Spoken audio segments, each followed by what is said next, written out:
We move on to react to LeBron's triple double, which is enough to put the Lakers past the Grizzlies as they came back in that fourth quarter. They were able to hang around there and they were able to get it done. LeBron James, though, aged at the ridiculous age of 39 years old, gonna be 40 with a month and some change left.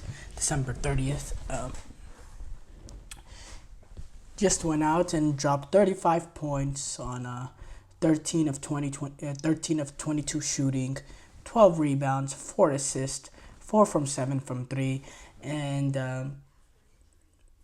yeah, he's just a ridiculous, freakish human ball of nature. I mean, at age 39 to do what he did, yeah, you're going up against a John Morant less Grizzlies team, so I don't think the win is as impressive as we should make it out to be. But let's say John Moran was playing. He's not the guy that's gonna be tasked with slowing down LeBron. 35 points, 14 assists, 12 rebounds. A 35-point triple double, and it's not a weak triple double. 14 assists, 12 rebounds. You know those the 20, 10, and 10. No, this is a proper triple double on all facets of what a triple double is supposed to be. He was pushing the ball up the court and getting guys involved. He was getting to the basket. He was hitting shots. Um, you know, obviously, the rebounds almost come to you. Just box out and get to the ball. But he created a lot of open opportunities for players. He was attacking the basket as LeBron always does. He's the greatest driver of the basketball in the history of basketball. That especially from what I've ever seen, there's never been a player, even at this age right now, that can attack the basket that the way LeBron can. It's just if LeBron puts his head down and says, "I'm getting to the basket," 99 out of 99 times you're gonna have to foul him.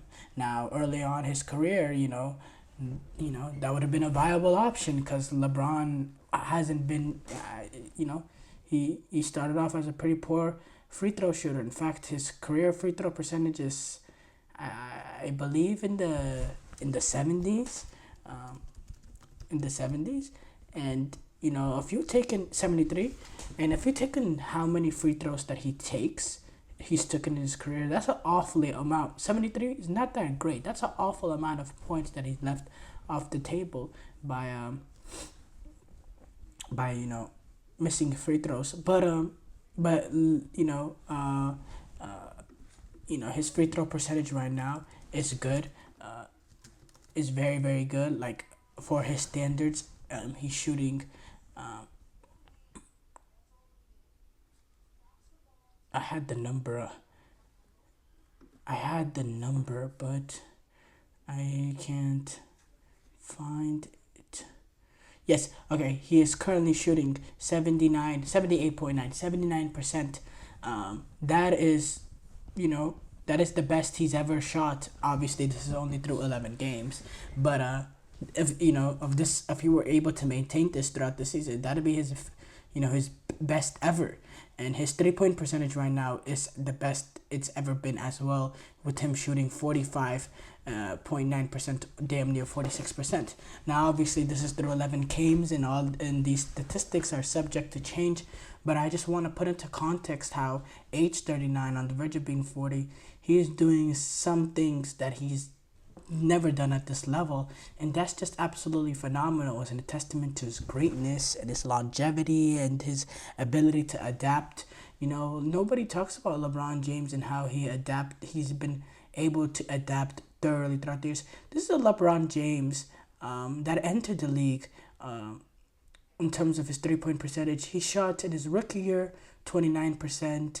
Then he was always floating around that 33, 34, 35% for a majority of his season, for his career. This is a LeBron James now. In the last season he shot 41% from three. This season so far he's been 45.9. The way he's been able to adapt to where the league is going he's been able to improve his game. It's just a testament to his hard work and his determination to be the best that he can be. And we know how much he takes care of his body and all that, and how he's still at a crazy, freakish, athletic freak of nature, even at this age. But overall, it's just when people say like they don't have him in their top like fives or even eight or even 7, 8, it's just ridiculous. And I'm talking about current NBA players. It's ridiculous to me because you're telling me, look, a lot of people. Shai Gilgeous-Alexander, great NBA player. He's amazing. This season averaging 27.9 points a game on 50% field goal percentage. He's been really, really good, and he's been the best player on a OKC team that's been the best team in the league up to this point. Yes, I can't take that away from him. But you're telling me you put LeBron, replace Shai with LeBron on that OKC team. They're not getting past those Mavericks last year? You're telling me they're not getting past those Mavericks? Are you telling me that? I would disagree with you that on an extreme level. I would also go as far as saying I think you replace LeBron James with Luka Doncic on that Mavericks team last season that played the Celtics. I think that series actually ends up being a series instead of that crap show that we saw of the NBA Finals last season. I think we would have had a legitimate final. Now I'm not gonna go as far as saying they would have won Boston with LeBron because Boston was crazy. Boston. That's one of the most, the best teams ever created in terms of just pure talent in one roster. It was a team with Kristaps, with Jaylen Brown, Derek White, Jason Tatum, they went deep, Drew Holiday, I just named five damn near elite players on one team. So I'm not saying, LeBron would have been enough, but it would have been a way better of a series than we saw last season. And now the Jokic one, you got me there. Jokic one, I can't really make that much of a argument there. I'd lean Jokic over LeBron. But let's say you put LeBron for, well, this one doesn't really work because he barely plays. But you're serious? People on a consistent basis put Joel Embiid over LeBron. For me, that's just ridiculous. That's just ridiculous. And a lot has to do with the fact that Joel Embiid was not available. Well, guess what? That's a big part of, being a great NBA player. Being up there in the rankings, you got to be available. Joel Embiid is never available. Joel Embiid is never available. And what LeBron is doing right now, I think he is the most underrated player in the league. People want to look at his old age and some drop-offs in certain games where he had a pretty poor game earlier this season when they took on who was it? The game is mistake is the I think it was the Suns where he had 11 points in game 5. In that game where they lost to the Suns, where they lost by 4. There's certain games that, you might see like that, but then there's games that we got last week. And you know what really proved to me, okay, LeBron is they're still one of the best and underrated? His performance for Team USA. He was still the best, most important guy for that Team USA men's basketball team this summer. And this was a Team USA basketball team with Steph Curry, with Kevin Durant, with Devin Booker, with Jason Tatum, with Drew Holiday, with Joel Embiid, with Bam Adebayo. It was a super team of super teams, and they were still heavily reliant. Now, Steph Curry in that semifinal and that final, especially late games, he was very, very, very, very important, and he was the best players in those 2 games, yes. But throughout the duration of the Olympics, throughout the duration of the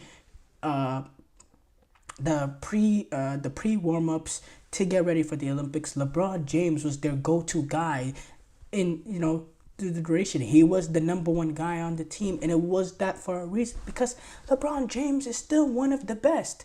Even now, he is still one of the best. There's nobody that can pass the ball the way he can. Nobody, no point guard in the league. He is the best passer in the basketball by far, even right now. Nobody can create open shots better from teammates.